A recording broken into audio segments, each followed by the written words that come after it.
So it's day 3 of week 4. We're looking at planning your cardiovascular and endurance workouts. Okay, so we're going to cover the basic principles. We're going to look at the different types of cardiovascular training. I'm going to give you a sample of different programming splits for cardiovascular, beginner, intermediate and advanced. We're going to look at some sport specific training, talk about key considerations, and then how we monitor progress. Okay, so basic principles, we're going to stick with the FIT principle. So we're talking about frequency, the intensity of the workout, the time we allocate to the workouts, and then the type of exercise that we put into the workout. So frequency, beginners, you're looking at 3 days a week, and then building up as you get more advanced to 5 or 6 days a week. Very similar to strength training. Intensity, now there's 5 heart rate zones on the screen. These heart rate zones are very good indicators as to what you're actually working whilst you're doing the exercise. So some of them will be useful, the lower ones for recovery and warm-ups. Some zone 2 is especially useful for fat burning, anaerobic endurance. Then as we get faster, your heart rate increases, you increase your cardiovascular fitness, you look at anaerobic capacity and things like high intensity interval training capacity, and improving speed and power as we get to our max effort. So make sure you understand heart zones and have some way of tracking them. Then time, again, for beginners, 20 to 30 minutes per session, and we build up to nearly an hour for advanced clients. And then finally, the type of activities. Make sure you've got a range of cardiovascular activities that you enjoy, mix them up. And make sure you're including group fitness classes. There's nothing more motivating than being in a fitness class and having other people pushing you and challenging you. I say this as a spin instructor. I love seeing how much the clients in the classes push each other to achieve really incredible calorie burns by the end of the class. Okay, so the different types of cardiovascular training. So there's steady state, which we did in week 1, where you just run, for instance, at a steady pace for the whole duration of the exercise. Normally that's good for getting into zone 2 or 3 of your heart rate zones, and it improves endurance and your aerobic capacity. So working out when you've still got oxygen available, ample amounts of oxygen. Then we looked at high intensity interval training. So we did a bit of interval training in week 2 and 3. We have bursts of high and low intensity. And this generally gets you to a heart rate zone of 4 or 5. And that's great for your cardiovascular fitness. And it burns more calories in a very short period of time. So great if you're limited with your time. Fartlek training is a Swedish idea that kind of relates to randomness. So you will be running, you'll suddenly speed up, sprint, and then you slow it right down to a walking pace, and you vary that depending on how your body's feeling. So you know when to push it, when to pull it back. So it's great for improving both anaerobic capacities, and it just gives you a bit of variety. It mimics real life. So if you're running away from a predator or something, it's that kind of like, stop, start, run quickly, run fast, run differently.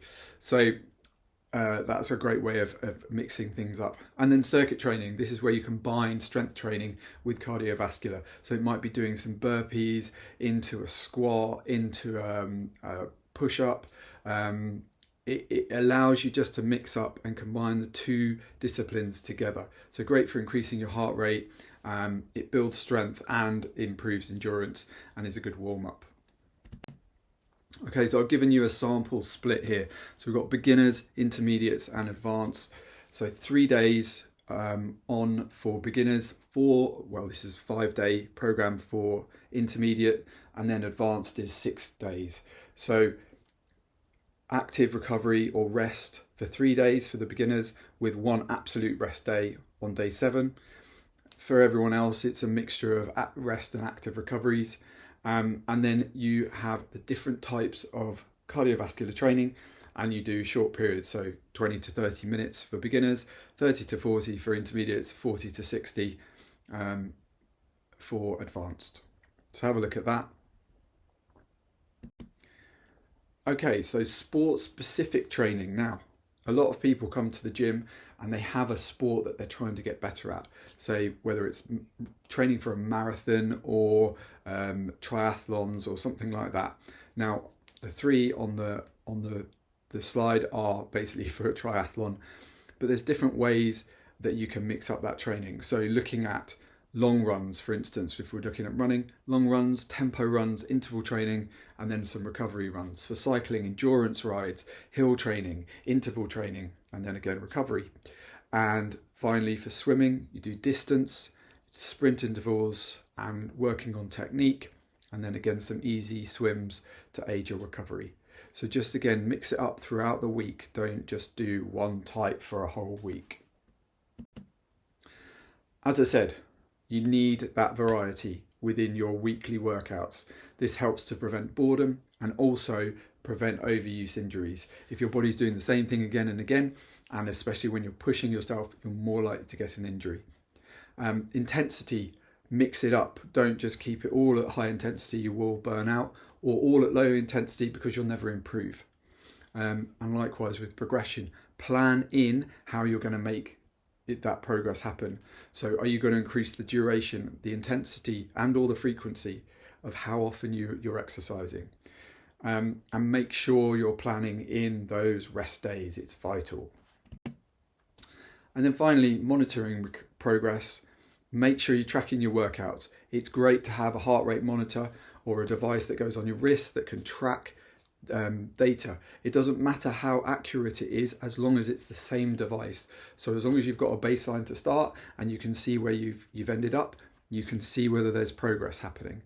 Monitor your heart rate. That's really vital because you need to know whether you're in the right heart rate zone. If you're not monitoring it during the exercise, you could be way over or way under and not pushing yourself enough.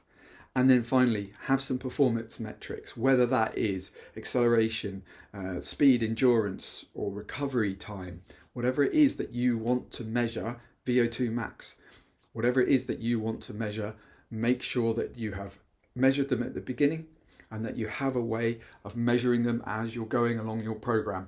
And if you're not making progress, then you need to go back and review things. Okay, so planning out your cardiovascular and endurance workouts is just as important as doing the same thing for your strength training. You won't see meaningful improvements and you won't meet your goals unless you have a plan. And it can be very boring sometimes to do the planning bit, but trust me, the results will come when you know what you're aiming for. So hope that's been helpful. I'll see you tomorrow.